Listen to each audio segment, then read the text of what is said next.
The air was heavy with ash and smoke as Daniel clutched his tattered sign on the streets of Los Angeles. His heart pounded as he held out his hand to strangers, hoping for just $1 to help his struggling family. Little did he know, when he nervously approached NFL superstar Travis Kelce, that one act of kindness would spark a chain of events that would change lives, rebuild hope, and inspire a community devastated by the raging wildfires. Los Angeles was a city trying to recover from devastation. The wildfires had left thousands homeless, and once thriving neighborhoods were now piles of ash. Travis Kelce was in town for a charity gala, but his heart was heavy as he walked through the streets, witnessing the stark reality of destruction. As he turned the corner near a burned-down community center, he saw a small boy standing on the sidewalk. The boy's clothes were smudged with soot, and his shoes were worn down. In his hands, he held a sign that read, "Just $1 can help my family." The boy, no older than 10, nervously approached Travis. "Excuse me, sir," he said softly. "Do you have $1?" Travis stopped, his curiosity piqued. "What's your name?" he asked, crouching down to the boy's level. "Daniel," the boy replied, his voice trembling. I need $1 to help my mom. She's working hard, but we lost our home in the fire." Travis felt his chest tighten. The raw desperation in Daniel's voice was something he couldn't ignore. "Why just $1?" he asked gently. Daniel looked down, his small hands clutching the sign tightly. "It's enough to buy water for my mom. She works all day, and I just want to help her." The simplicity of the request struck Travis deeply. This wasn't just about $1. It was about a boy trying to ease his mother's burdens in the face of unimaginable loss. Travis sat down beside Daniel on the dusty curb, his imposing figure shrinking to meet the small boy's eye level. "Tell me more, buddy," he said softly, his voice carrying the warmth of genuine concern. Daniel hesitated, his small hands clutching the frayed edges of his tattered sign, as if it were the only thing tethering him to his fragile reality. He glanced down at his scuffed shoes before finally speaking. "We used to live in a little house at the edge of the city," he began, his voice barely above a whisper. "It wasn't much, but it was home." Travis nodded encouragingly. "What happened?" Daniel took a deep breath, his chest rising and falling as he fought back tears. "The wildfires happened. My mom said we had to leave fast, so fast that we didn't even take most of our stuff. By the time we got out, the fire had already reached our street." The boy's words painted a vivid picture of chaos and fear. "We watched from the car as everything we had burned down. My toys, my bed, even our pictures. It's all gone."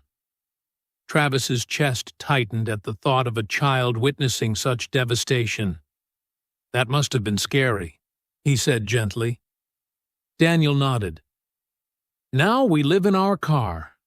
Mom says it's only for a little while, but—" His voice cracked, and he looked away. "I don't think she believes that anymore." Travis leaned forward, his brows furrowed with empathy. "What about your dad? Is he around?" Daniel shook his head, his expression somber. "It's just me and my mom. She's all I have." The weight of those words hung in the air, heavy and undeniable. Travis studied Daniel's young face, seeing the strain of an adult's burden on a child's shoulders. The boy was trying so hard to help, but it was clear that the weight was too much for him to bear. alone. "Where's your mom now?" Travis asked, his tone calm but purposeful. "She's at the shelter," Daniel replied. "She's trying to find work, but it's hard. She doesn't even know I'm out here. I didn't want to bother her." Travis placed a hand on Daniel's shoulder. "You're not bothering anyone," he said firmly, "and you don't have to carry this alone anymore." Daniel's eyes widened with hope as Travis stood up, extending his hand.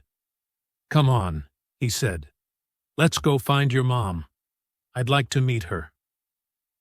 The boy hesitated before placing his small hand in Travis's. For the first time in a long while, Daniel felt like maybe, just maybe, things could get better.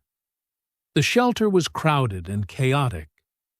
Families huddled together on cots, their faces etched with exhaustion and uncertainty.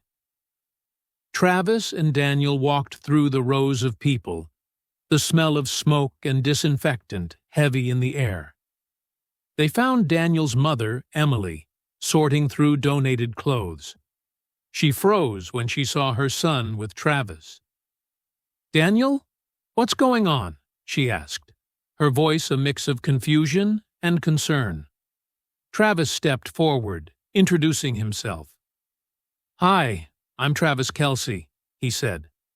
"I met Daniel outside, and I wanted to hear more about your pride and embarrassment." "We're doing fine," she said quickly. "We've been through worse." Travis saw through her words. The lines of worry on her face told a different story.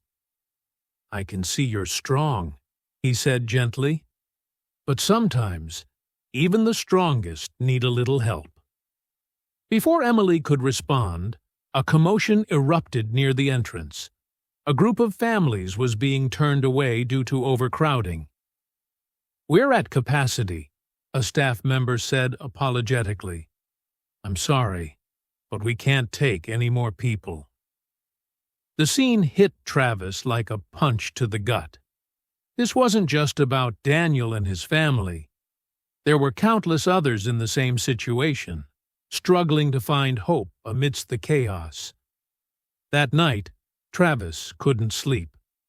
The faces of Daniel, Emily, and the families turned away at the shelter replayed in his mind. He grabbed his phone and began recording a video. "Today, I met a boy named Daniel who lost everything to the wildfires," he said. "His courage inspired me, but what I saw at the shelter broke my heart. We need to do better. We need to come together to help these families rebuild."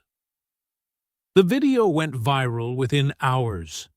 Fans, teammates, and even celebrities shared it, spreading Daniel's story far and wide. Donations began pouring in, and within days, Travis organized a massive fundraiser for wildfire relief. At the event, Travis invited Emily and Daniel to speak. Daniel stood nervously in front of the crowd, holding the microphone tightly. "Thank you for helping my mom and me," he said, his voice shaking. "Now I know we're not alone." The audience erupted in applause, and Emily's tears flowed freely as she hugged her son. The fundraiser raised millions, providing food, shelter, and job programs for wildfire victims. Emily secured a stable job, and a local nonprofit donated a small home to her family. Travis visited them a month later, bringing a surprise for Daniel, a scholarship fund for his education.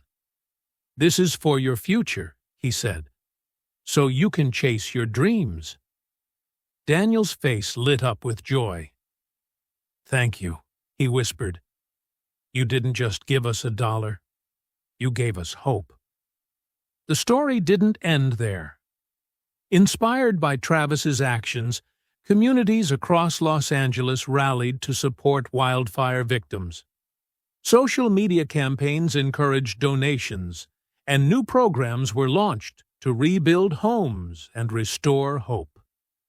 As Travis walked through the rebuilt neighborhood, he reflected on the power of one small moment. Sometimes, it's the simplest acts of kindness that create the biggest change, he said.